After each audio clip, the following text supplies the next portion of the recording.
Hello students, हम पढ़ रहे हैं आर्थिक विकास की समझ पाठ्य पुस्तक से पाठ 2 भारतीय अर्थव्यवस्था के क्षेत्रक।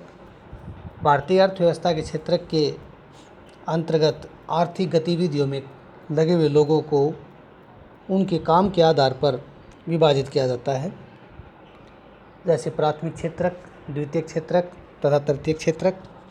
प्राथमिक क्षेत्रक से हमारा अभिप्राय उस क्षेत्र से है जहाँ से हमें कच्चा माल प्राप्त होता है, जैसे कृषि करना, डेयरी, पशुपालन, मछली पालना इत्यादि।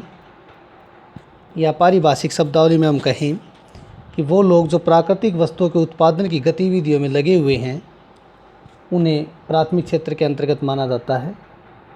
यह क्षेत्रक द्वितीयक क्षेत्रक के लिए कच्चा माल उपलब्ध करवाता है तथा उसके आधार का काम करता है।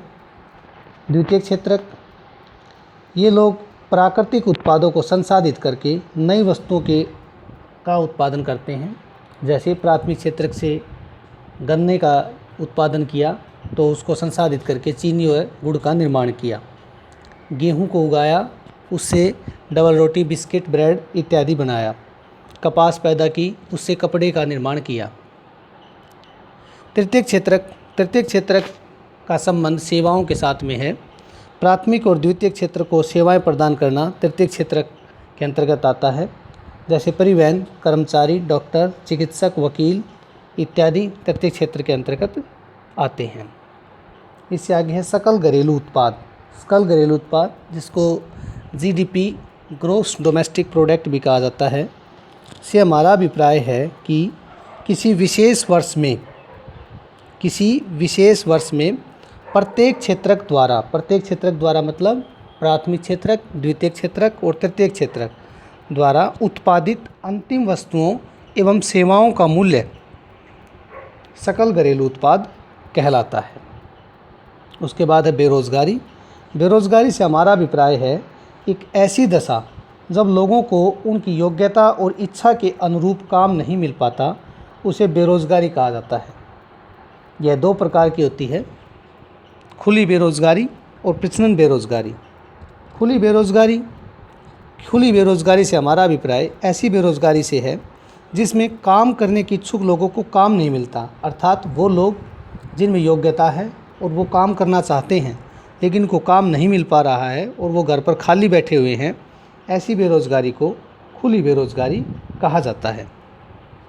प्रच्छन्न या छुपी हुई बेरोजगारी, ऐसी बेरोजगारी जिसमें एक काम में आवश्यकता से अधिक लोग लगे हुए हैं और यदि उनमें से कुछ लोगों को हटा दिया जाए तथा दूसरे काम में लगा दिया जाए तो काम के उत्पादन पर कोई प्रभाव नहीं पड़ता है, उसे प्रच्छन्न या छुपी बेरोजगारी कहते हैं। प्रच्छन्न और छुपी बेरोजगारी के बारे में हम आगे उदाहरणों के माध्यम से चर्चा करेंगे। सार्वजनिक क्षेत्र से हमारा अभिप्राय है कि सरकारी नियंत्रण में चलने वाली जो गतिविधियां हैं और जिनका मुख्य उद्देश्य सार्वजनिक कल्याण होता है, उन्हें सार्वजनिक क्षेत्र कहा जाता है। निजी क्षेत्र जो है जिसमें निजी व्यक्तियों का स्वामित्व अधिकार होता है, उसे निजी क्षेत्र कहा जाता है, जिनका मुख्य उद्देश्य मुनाफा कमाना होता है। संगठित क्षेत्र, वह क्षेत्र जहाँ कर्मचारियों को रोजगार नियमित होता है, काम करने के घंटे, वेतन और सेवा शर्तें इत्यादि सब स्पष्ट होती हैं, उसे संगठित क्षेत्र कहा जाता है। असंगठित क्षेत्र बिल्कुल संगठित क्षेत्र से विपरीत होता है।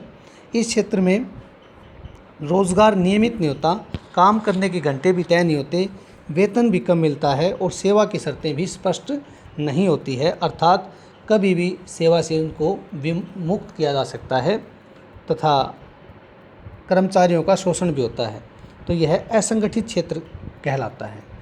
तो हमने भारतीय अर्थव्यवस्था क्षेत्र के पाठ के परिचय के बारे में पढ़ा।